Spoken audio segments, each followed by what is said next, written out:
and welcome to Move Mondays. Thank you for joining us on this fantastic Monday, September 12th. That is the day today.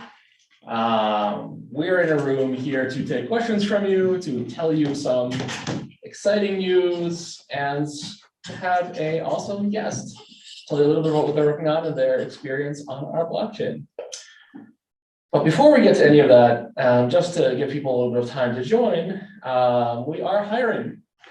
AptosLabs.com/careers. This is the perfect time to tell you that you can find a job there, potentially for yourself or for your grandma or your grandma's boyfriend. All of these people we are hiring across a very wide number of positions and domains: marketing, design, engineering, and much, much more. Please take a look, AptosLabs.com/careers.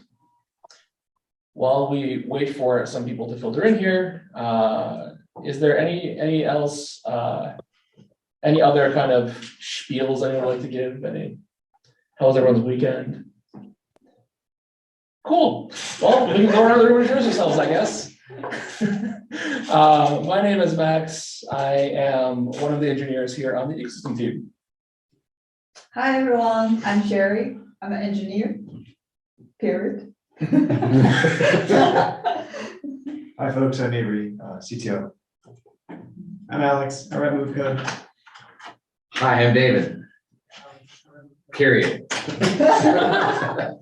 I'm Daniel, I'm the production engineer. Thank you, Daniel.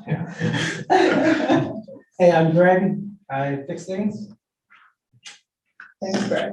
And we had a latecomer. Yeah, the one late guy. How you doing? Hello. What do you do? What's your name? I'm Ken. I'm an engineer. I work on Petra. Astounding. I've heard of that one before. Okay. Is that that thing you download NFTs with? Yes, guys, download NFT. I did that once. Cool. Well, now that we've all introduced ourselves and people are trickling in, if you have any questions, please feel free to put them into our dev discussion in Discord, or even easier, in Twitch, right in the chat. We'll happily answer your questions that you ask, because that's what this Move Monday is all about.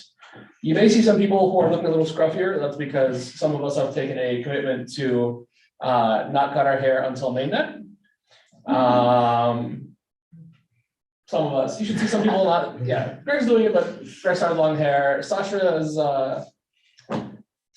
getting magnificent, I think, is a good way to put it. He's getting extra poofy. Unfortunately, Max is the only person in this room that has made that commitment. Yeah, so I just look like a crazy person, but that's okay. That's okay. I made a commitment like, what, 2 years ago? Greg was ahead of the time. Greg knew Mainnet was coming someday, and he'd be ready. Cool. So, what's on our schedule? You may be asking. Well, we have an exciting guest joining us today. Sorry, Layer Zero, who's talking about a topic that a lot of people have been asking us, I think, almost every Move Monday for the past couple months, and that's bridges. So we have Isaac and Ryan. What bridges? What can you tell us? Yeah, Good. thank you for having us. We just did a major upgrade, so we cut our hairs, unlike yourself.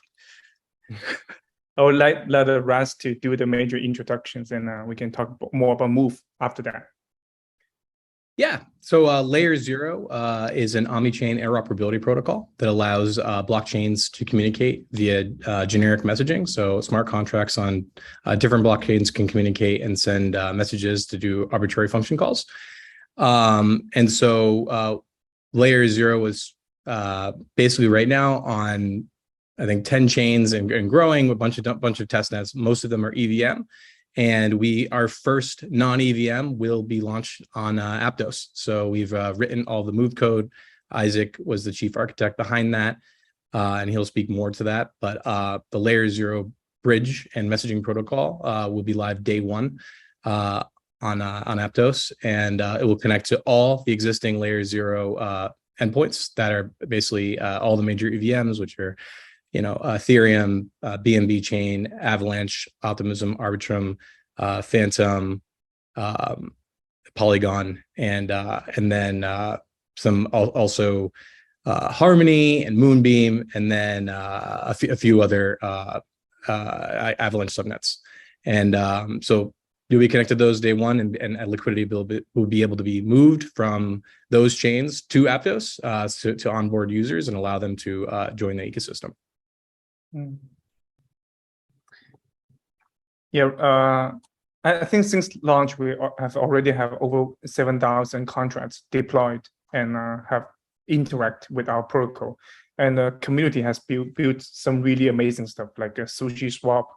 I got the meme team and more, right? So Ryan, would you like to talk about a little bit more about our protocol design and how we differ from each other? Yeah, I can dive in. So layer 0 is essentially a modular design. We call it configurable trustlessness. It allows applications to set all of its security parameters when they're building on top of the messaging protocol, because that's where we believe it belongs. The security belongs in the hands of each application versus having this monolithic security model. So we have no off-chain consensus, no middle chain.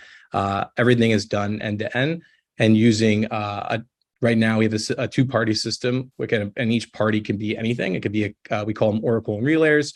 An Oracle can be an entire validator set of Aptos or Solana or another chain, same with the relayer, or it could be a single entity. Entities like Chainlink, Band, Flux, Switchboard, all of those could be an Oracle in the system. And what happens is an Oracle moves, I guess, a header or a hash of some sort, and then the relayer moves a proof or something that decodes that hash, that verifies against that hash to move a message. And so applications set who that Oracle and relayer are, as well as the number of block confirmations that they need to wait to move between chains, and then as well as the libraries that they opt into. So right now we have what we call an ultralight node, which is the technology, the kind of the stack of an Oracle moving a header or a hash, and the relayer moving a proof against that.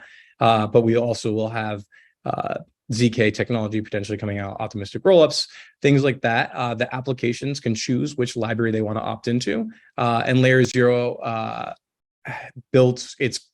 code is designed in a way that applications, once a library is deployed, applications have the option to stick with that library forever, and we won't upgrade it. And they can either, whenever we add new libraries, they can opt into them, allowing them to have be protected against potential bugs that get introduced by future libraries, and see libraries that stand the test of time before they're willing to adopt into it and take on the security, take on the risk of choosing a new library that comes with that. So that risk, it mitigates over time as it's been out there and stands that test of time.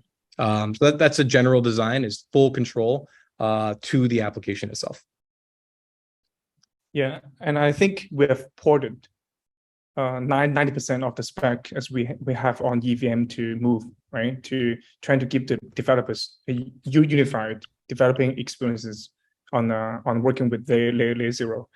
And adding to what Ryan just described, if we take a step back on the highest level, I think layer 0 is just like a collection of messaging channels for the apps, and the channel is totally independent from each other and totally owned by the app, so they can configure whatever they want, right? And then the validation library like Ultralight, just like one version of them, and they can be hot swapped if the app choose to do so.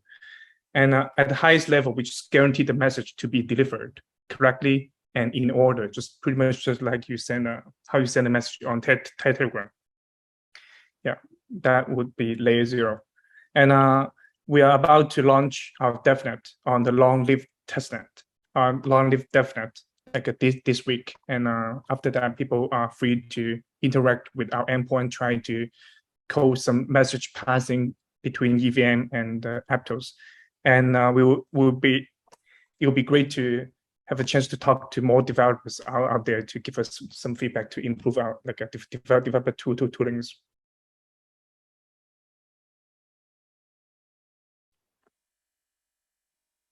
Absolutely amazing. Sorry, I was struggling to unmute ourselves for a second there. This is super exciting. The modular upgradability and the opt-in is really interesting functionality. How have you found Move kind of different? I know that there's upgradability, but how have you found it kind of different from EVM? I know that's a very broad question. So like I think we can talk a lot more about that because we just we've done like a substrate, EVM, Solana, and Move, right? So each VM they have their own challenge on how we do a generic messaging protocol. For example, the static linking, the static dispatch, it's quite something we don't like. I mean, I would say EVM is more flexible to work with. You can have more arbitrary behaviors, right? But less safe, secure. And actually, I have a full list. Give me 1 second. And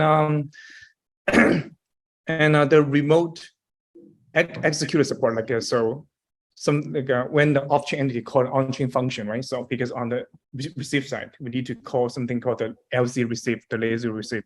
But right now, we need to find a way to call a generic function because you might have arbitrary amount of types, like generics in it. We need to find a way for the apps to expose that so that we know how to call them, to give them like a one-click call from source to destination. And also the upgradability is good. I think I think I've tried it. It's actually, I feel a lot better than the Solana one. And the default static linking get rid of the reentrancy problem, which is pretty cool.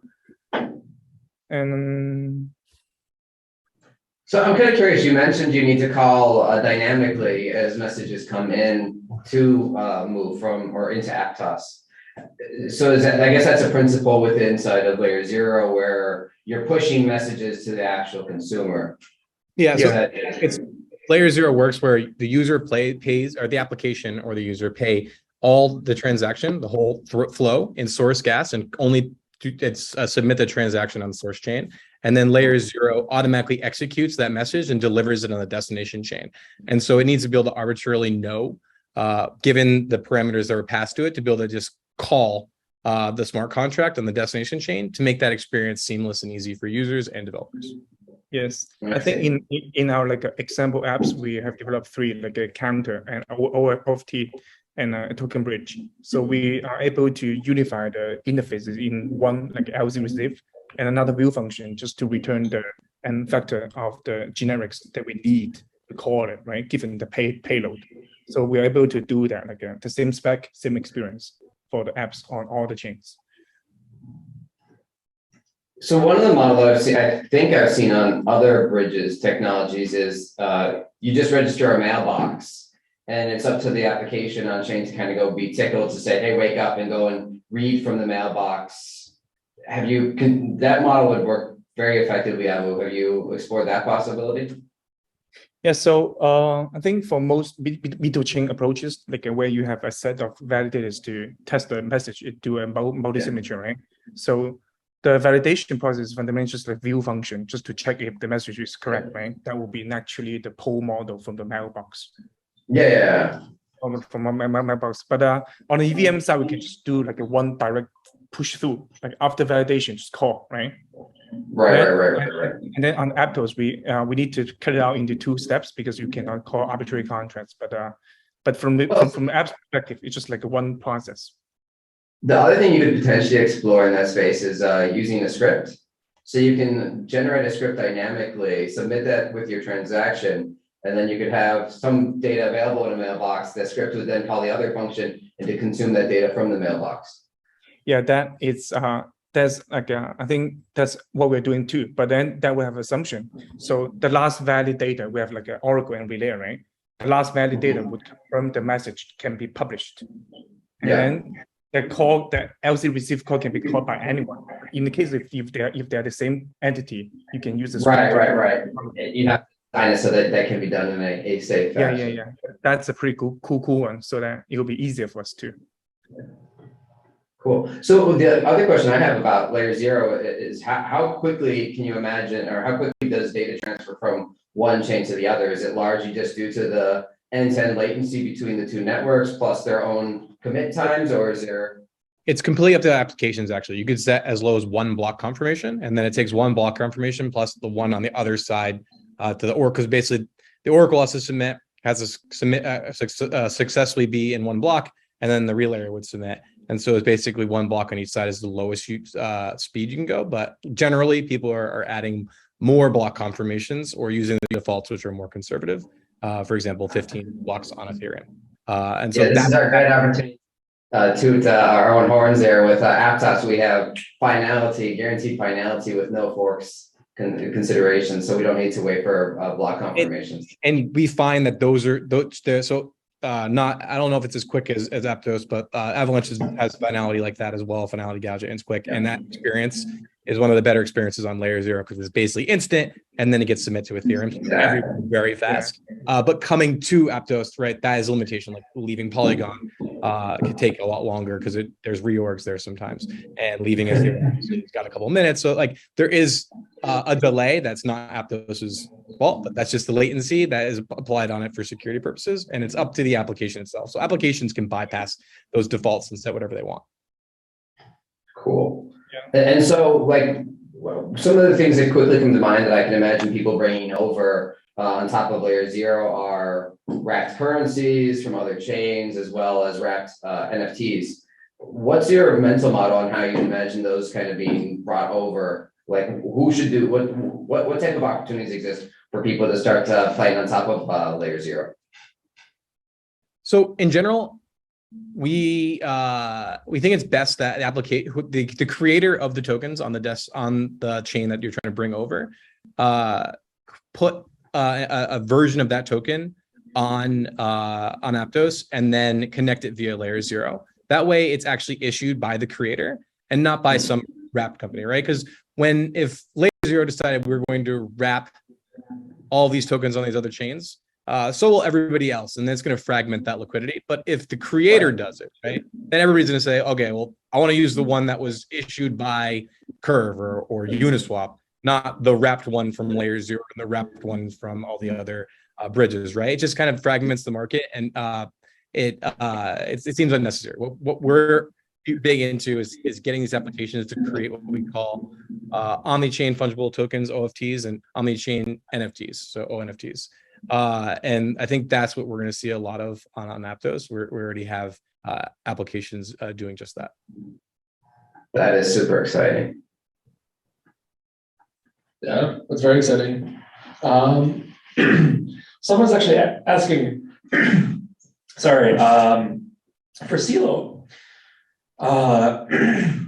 They're excited about CeeLo upgrading to neural Aptos potentially, and they're asking about how could they potentially use layer 0 to do cross-chain deposits and swaps between Aptos and CeeLo, or potentially Aptos and another chain? Sorry, you said C-level? Yeah, or potentially another chain. So layer 0 is putting a bridge for basically Ethereum, Bitcoin, and USDC. And so you will be able to bridge from the chains that layer 0 is on, and call and do things on other chains, so in one single transaction. So you would be able to bridge USDC and deposit and farm or lend or whatever in a single transaction from any chain, and then also take that back to other chains if you want. So those initial tokens we will support day one for a bridge that we'll be putting together. But then we anticipate a lot of these protocols to do OFTs and ONFTs and put them out there. Awesome. If there was like a tutorial that someone wanted to take a look to potentially get started with layer 0, is there a good link you can direct them to, or a place to go find? So our docs, we can link them to their EVM specific right now. We'll be updating those docs for testnet for Aptos for next week. And so then you'll be able to build on both, and it'll be hooked up live on the testnet. So you can actually start playing with going from all the EVM testnets to the Aptos testnet and back. And so, yeah, those docs will be out. They'll be on the main docs page. I think Isaac just linked it. Yeah. So that's our Git book, and we'll be adding the move stuff next week. Awesome. Yeah. So someone's an interesting question. How do you secure messaging? What prevents someone from forging a message between Oracle's relayers? So applications select their Oracle and Relay pairing, right? It is on the application to select a pairing that they deem secure. So say they choose Chainlink and Coinbase say as their relayer. Then direct collusion from Chainlink and say Coinbase would result in them, that would be able to, those two parties together working against the application could in theory forge a message, but without active malicious collusion from both of those parties that were selected. So not anybody could be an Oracle and Relay for an application. Anybody can be one in layer 0, but applications choose their pairing, so they're in control of their own security. Applications can mitigate that security by running one of their own, that risk by running one of their own Oracle Relay or Relay pairing in their own network.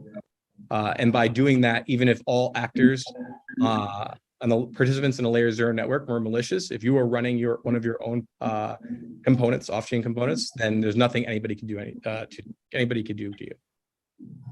Yeah, Cool. I think adding to that, like running the relay is just like a signer with a veto power. So the Oracle proposes something, and then if you think it's fake, just veto it by not signing it. Then that message can never go through. But then what's good for your user would be running a relay itself cannot propose new messages, so that the app cannot fool their users by themselves, right? It'll be protected by Chainlink, for example. So there are some really good properties, security properties coming out of the ultralight node. Even the change is small, the implication can be huge.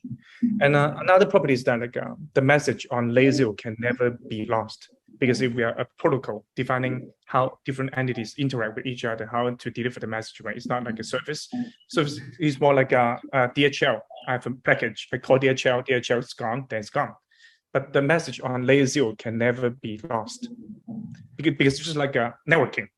You own the channel. If it does not work, just swap out your routers, change your firewall configurations, and deliver it again.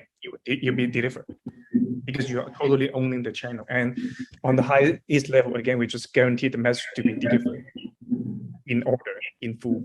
That's it. That's what we do. Awesome. And so speaking of oracles, what oracles are available?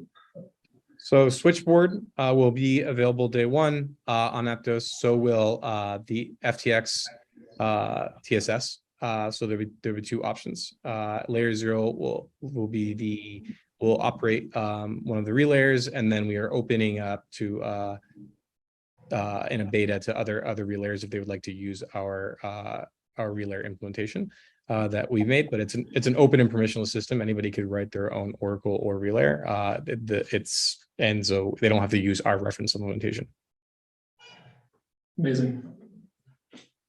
Thank you. This has been super helpful. The only question I would like, we discussed it a little bit there about a little bit of feedback for Move. I'm just curious if there's anything else that has either gone really well, or areas where you feel like, hey, this would have actually helped speed us up quite a bit. Yeah, you mean like, oh, okay. So I think from the development time, a better debug trace will be good, because we have a really long end-to-end test, and it's sometimes hard to spot where things go wrong, right? And then I don't know, like there's something a lot of people talk about is like if you have, when you compile, if you have a warning, the test just doesn't run. Like I'm not sure if it's like a setting or anything, right? That would be the development time. But overall, the experience is good. And then on the node, it would be great to have view functions. Right now, we can do some simulation historically and some hack, right? That the native support would be great, right? And basically all the good features like estimate gas from the node that we can have on like a get node, we want that. And to the deployment time, we want something like hard hat, but I know it takes time. And the community is doing an amazing job. Hard hat, but and something we would need at the launch, that would be more RPC node support. So in the testnet, we have like a rate limit. It'll be great to up it a little bit. Right now, the rate limit is not that much, and we are actually using quite a lot of like off-chain RPC providers because we are running a forum consensus behind, right? So it will be great to have more like alchemy and things to support that at launch. That will be massively helpful to us.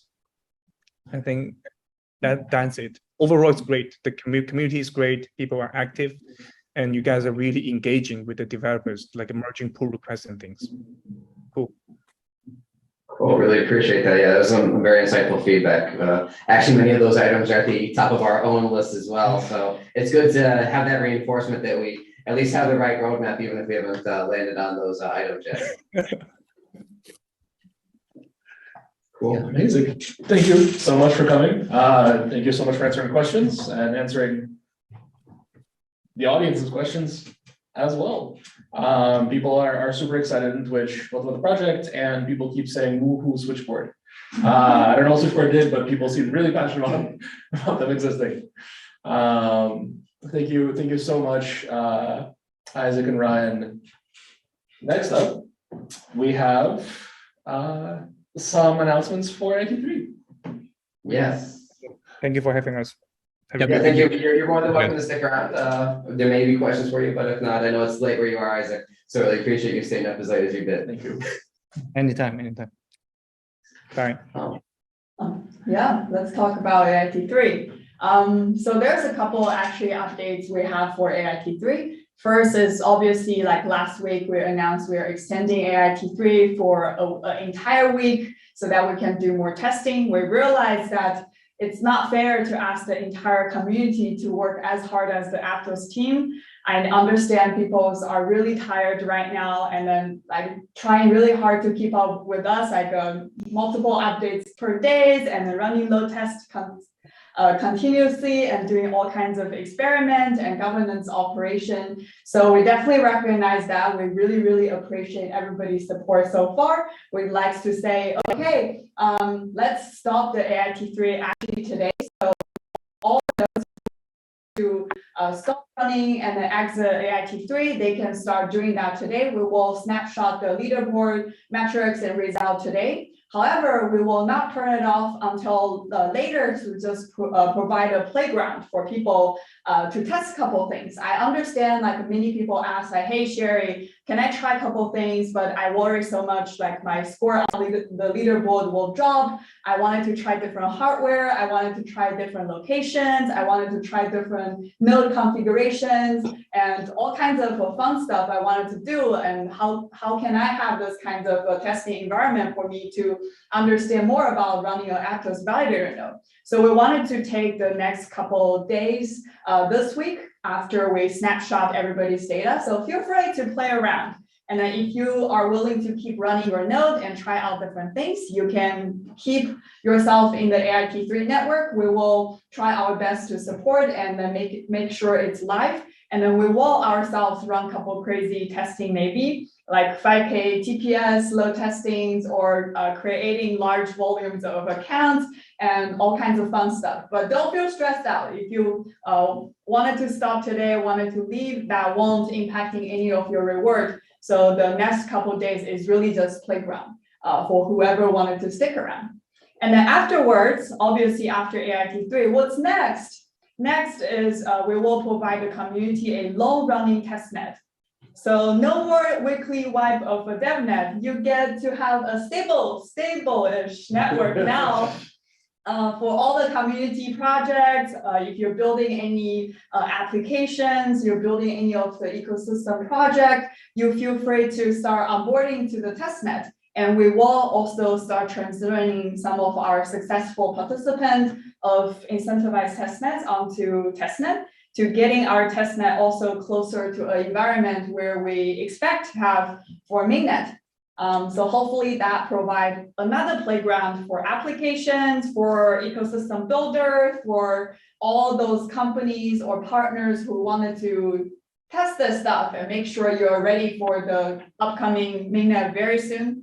So yeah, that will all come very soon. Yeah, so two things I want to double click in there is the first one. So the reason we actually extended AIT in the first place is because thanks to all of your hard work, we were actually able to identify a, how to say, not necessarily a bug, not necessarily a feature, but a behavior in one of our third-party dependencies that only was exhibited when our system was extremely stressed. And the interesting thing is this same library is used across multiple other Rust-based blockchains that have never actually hit that situation. And so we're super stoked that we found this because it means that we're going to be able to deliver even more reliable mainnets for you folks. In addition to that, the reality, as Sherry alluded to, you folks working your butts off has enabled us to actually validate our software in a way that other blockchains apparently haven't pushed as hard leading up to their launches. And so again, just further emphasis on the fact that we are building something really special here, and just really deeply appreciate everybody's willingness to be part of this, dare I say, experiment for the future success of our blockchain that we're building together here. And so that's on the AIT front. We've gotten all the data that we're looking for from the direct participants. We're still going to have fun, as Sherry alluded to, but expectations are a lot lower at this point in time because this is more for trying to figure out what the next few years could look like versus what the immediate outcomes are going to be like.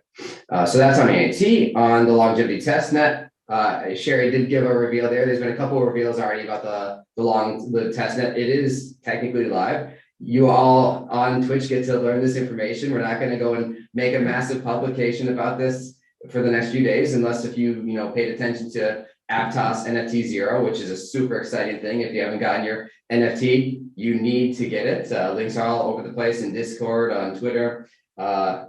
So you can now start actually accessing the long-lived testnet. It's in our getting started doc on aptos.dev. We will have a formal Medium post coming later in the week because this is actually a really big deal. This means we've actually stabilized our software. We have got our framework into a good position. We are overall confident about our software stack to where we're saying we're done breaking things.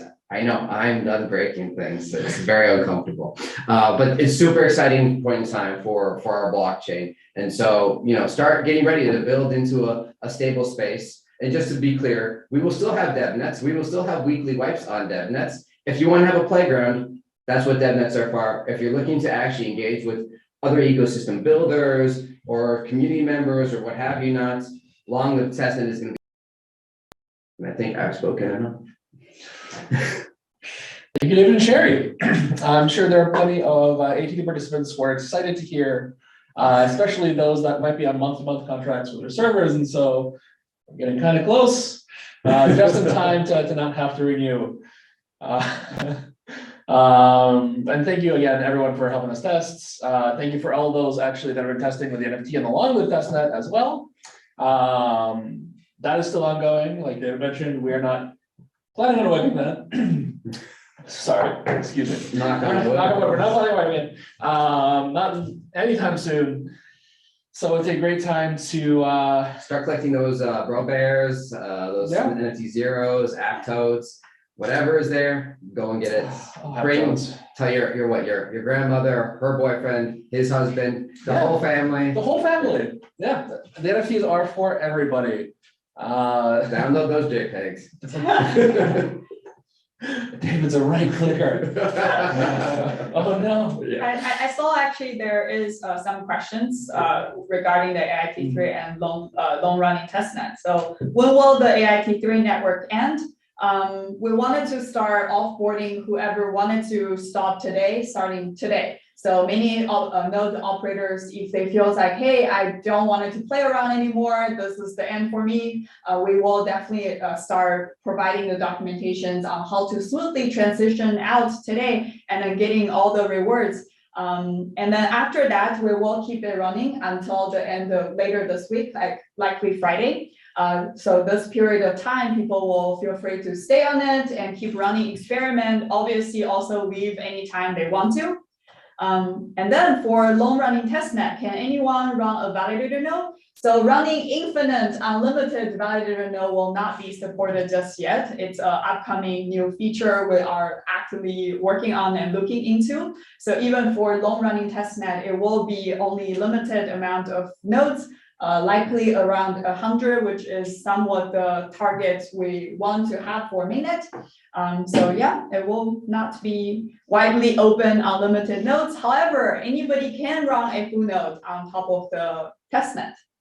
Yeah. Similar as the Devnet. Yeah. So on that note, one thing I want to call out, there was also a question in our type form was what's the ETA on mainnet? Well, of course, coming soon. But on AIT4, to Sherry's point, we're not going to see a large influx of validator nodes until we actually get into AIT4. That will be our goal for AIT4 is actually to really open this up and just bring everybody's validator into the pool. So look forward to that coming. You know, we said winter, we're still committed to winter. Right now, everybody's focused on mainnet, of course.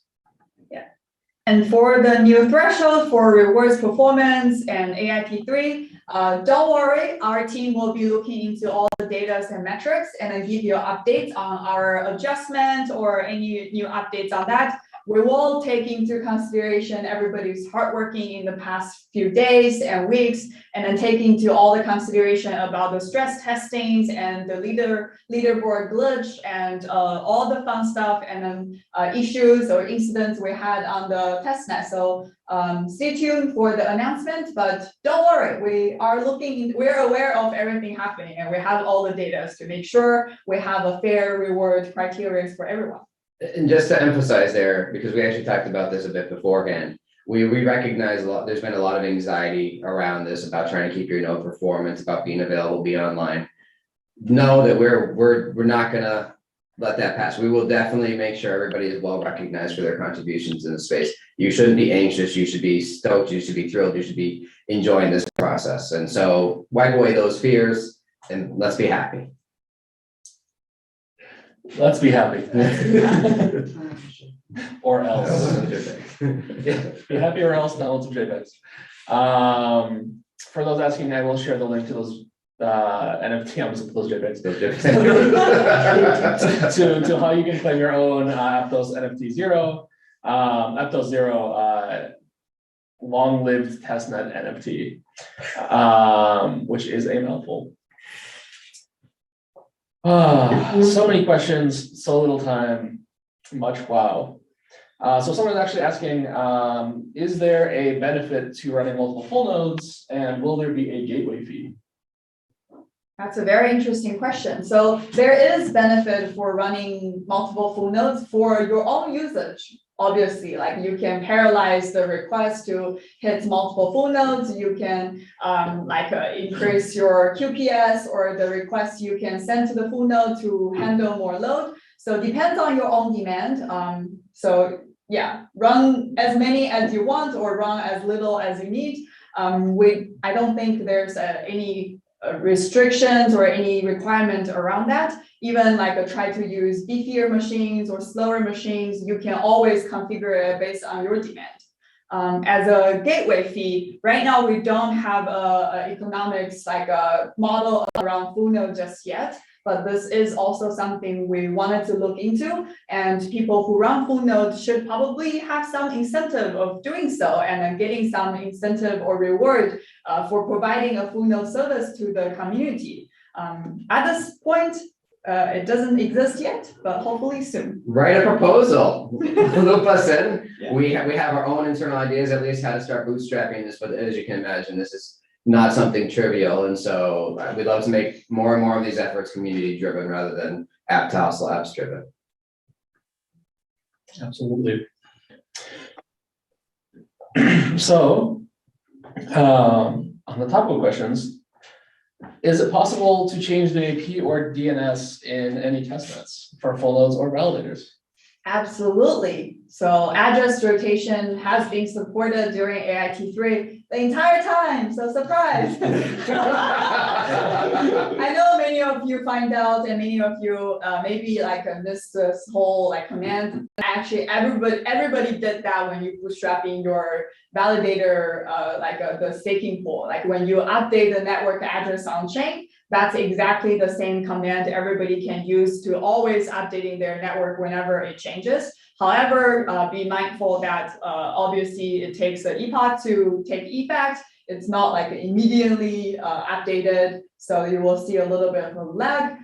We definitely recommend to plan ahead and keeping your old IPs until you absolutely need to move over to the new one. And then always a great practice to use DNS so that you can update the IP addresses behind the DNS whatever, whenever, how many times, how frequent you want. So that's definitely provide better flexibility for your control.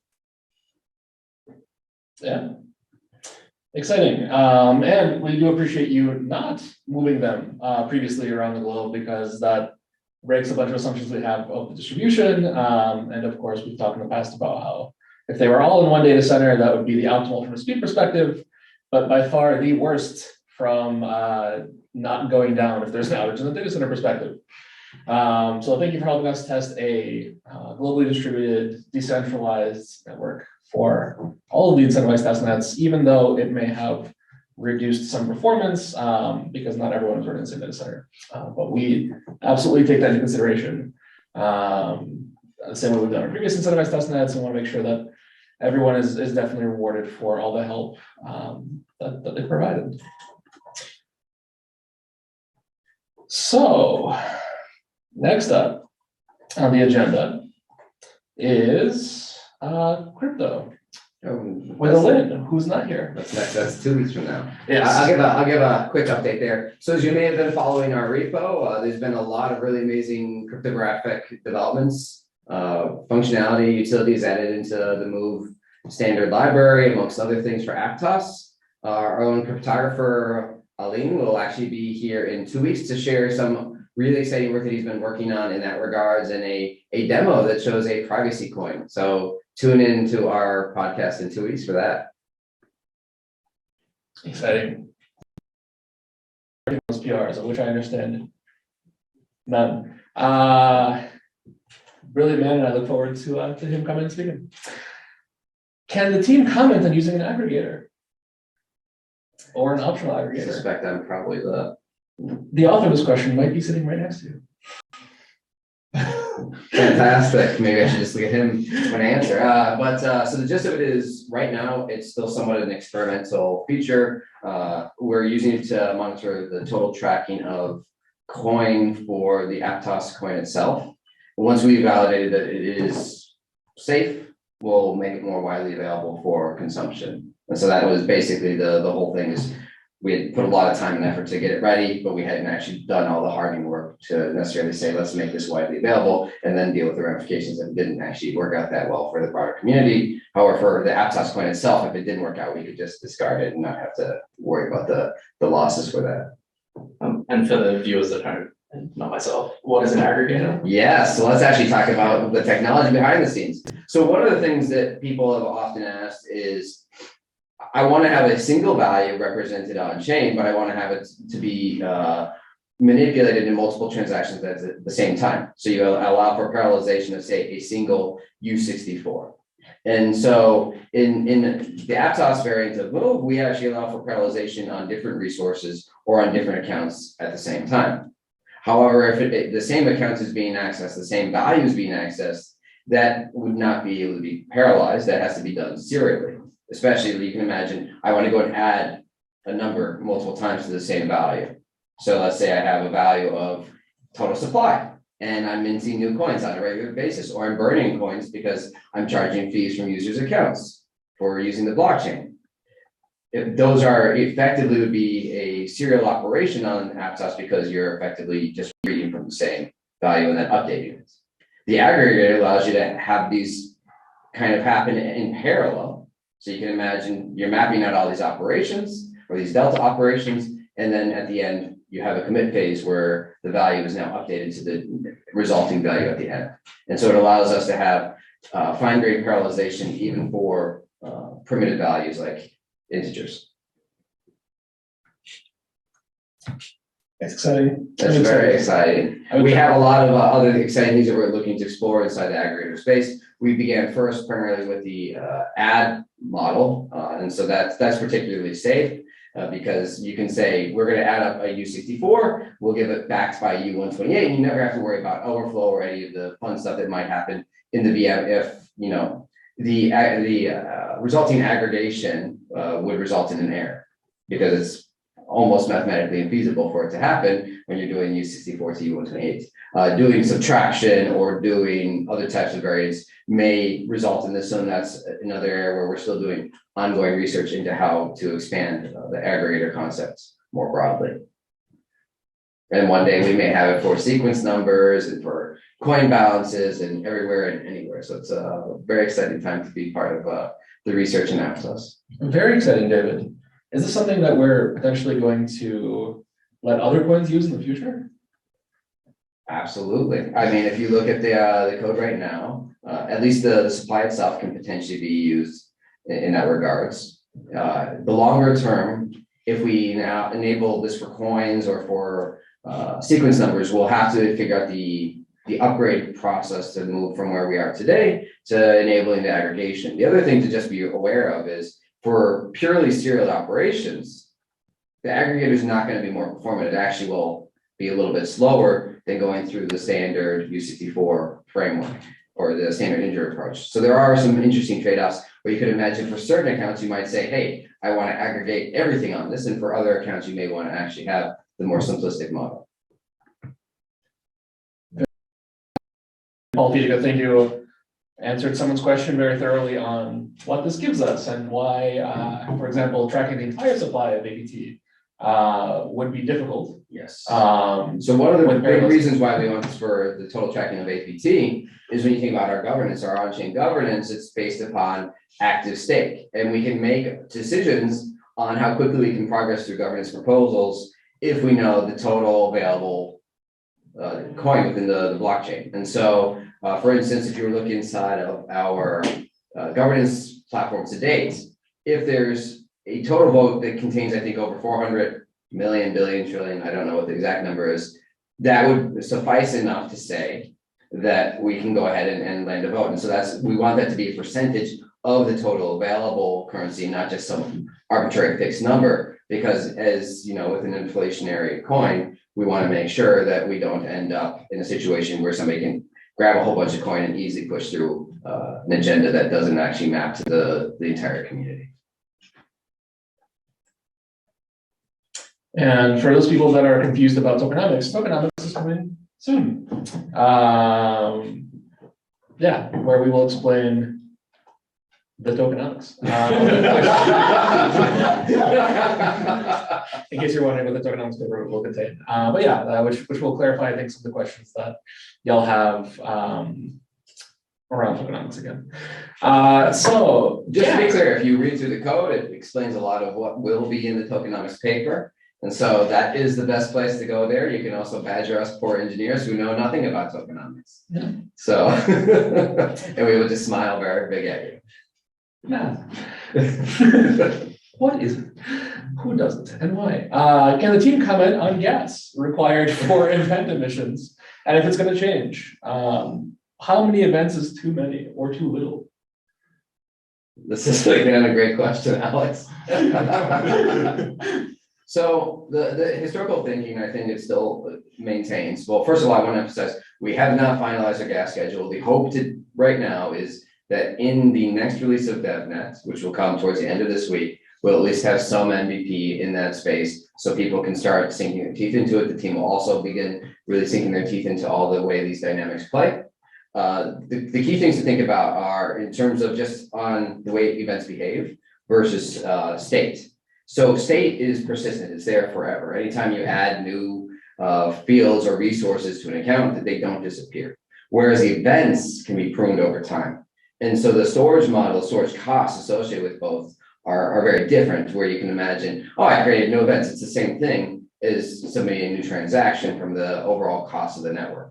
Once we have too many, we just say bye-bye. If you want them again, you'll have to figure out a way to bring them back in by replaying transactions or going to an archive node, so forth and so on. So by that nature, the cost for an event will be substantially cheaper than, say, creating a resource. In terms of too many or too little, I think in general, the principle should be, if you want people to care about something that's happening on the blockchain, it's probably safer to just emit an event.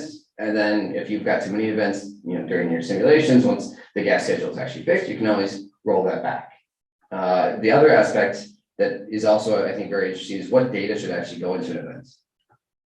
And I think there's a lot of different approaches into thinking about what data, how much data. If you were to go way back into the days of when DM was being built, there were people that believed that events should be completely representative of the on-chain data. And it was like, well, why do you need on-chain data if you have events? In Aptos, we've kind of moved away from that position and really want people to go and read the chain for a lot of the data rather than trying to emit way too much and particularly very complex data inside of events. And so like one of the tensions that actually came up early on was in the space of, if I update a NFT or a token, do I need to emit the entire state of the token in an event?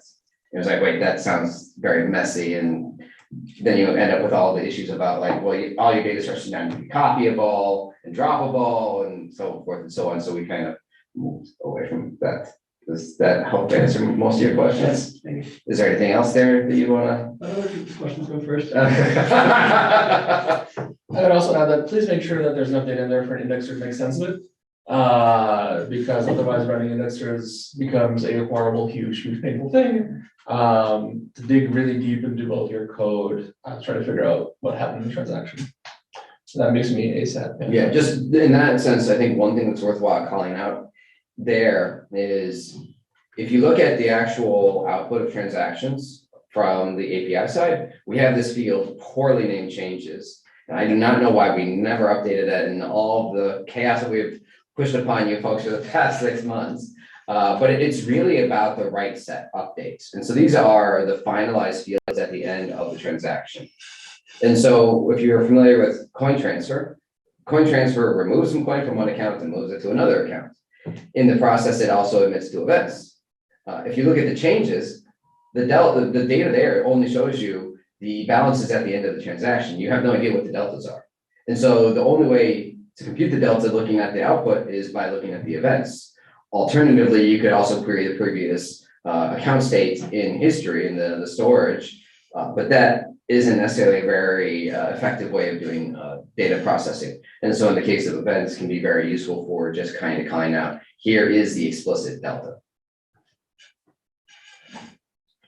Which we'd love to be able to get to one day. Yes, one day. One day. Soon. Not soon. Definitely not soon. But maybe one day. Fantastic. Can you explain briefly how leaders are selected and rotated? Sure, I think we can put up a document to talk more details in leader reputations and all that, like fancy formulas and stuff, but on the high level, it's probability. And then it's based on like proportionally first to your reward percentage.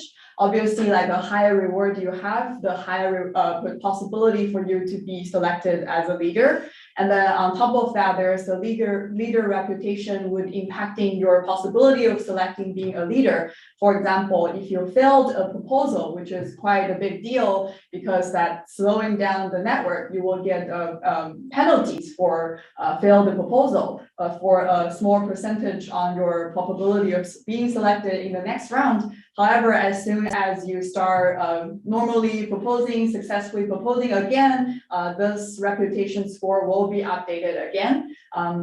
Yeah, so it's basically according to how successful you are as a leader in the past, couple of the epoch history, and also based on the proportion of your staking on the node.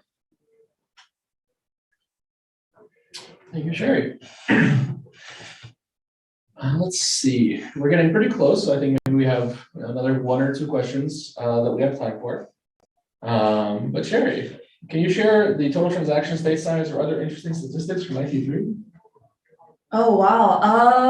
Lots of date us, we probably need to go back and look at our dashboards, but we've been doing lots of like stress testing. So it is a real stress since a lot of people are stressed out, I guess, during AITs. And we've run a couple rounds of hours of like 4,000, 5,000 transaction per second period of time for load testing.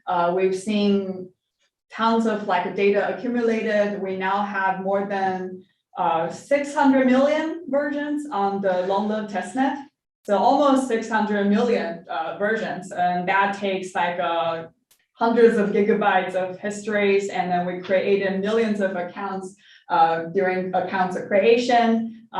It's not really that much of a real user transaction because we haven't really invited the community users to test on AIT3, but it will be for the testnet since that is a stable test environment. We're going to invite everybody to come over.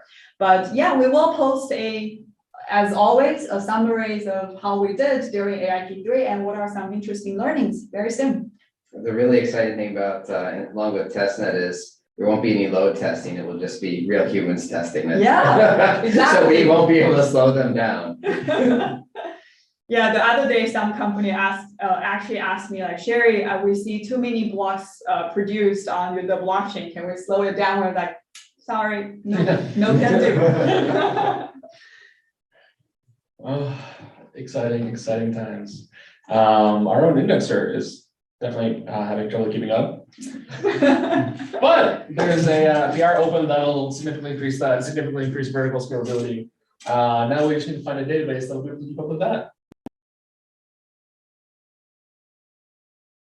To their boundary because like people have been telling us Solana has been pushing really boundaries for lots of people on indexing on their like ecosystem infrastructures, and we're setting to the next level this time. So yeah, a lot of the companies we're working with, a lot of our partners actually expressed the concerns about the speed of our chains and the volume of transaction we're seeing on the chains, and they worry about from day one how the can scale and keep up for coming period after mainnet launch. So that is a real problems. And if you are dealing with these problems, you need to really dig into now because our chain will move and will keep moving and we will Opportunities. These are real opportunities. To move fast with Aptos. Yes. Which may be our slogan. Move fast with Aptos. Yeah, I like that. This one good. It's almost as good as Petra Rocks. Wow. All right, and with that, we wish you all a fantastic week. That brings us time, yeah. Have a great week. aptoslabs.com/careers for any career questions, aptos.dev for any questions on tutorials. Thank you again so much, Layer Zero, for coming, for presenting awesome bridging. There's a link we shared. Take a look at that, and overall, have a great week, everybody. And I almost said Merry Christmas. Have a great week. We'll see you again, same time next week, same place. It's not too hot now, Palo Alto.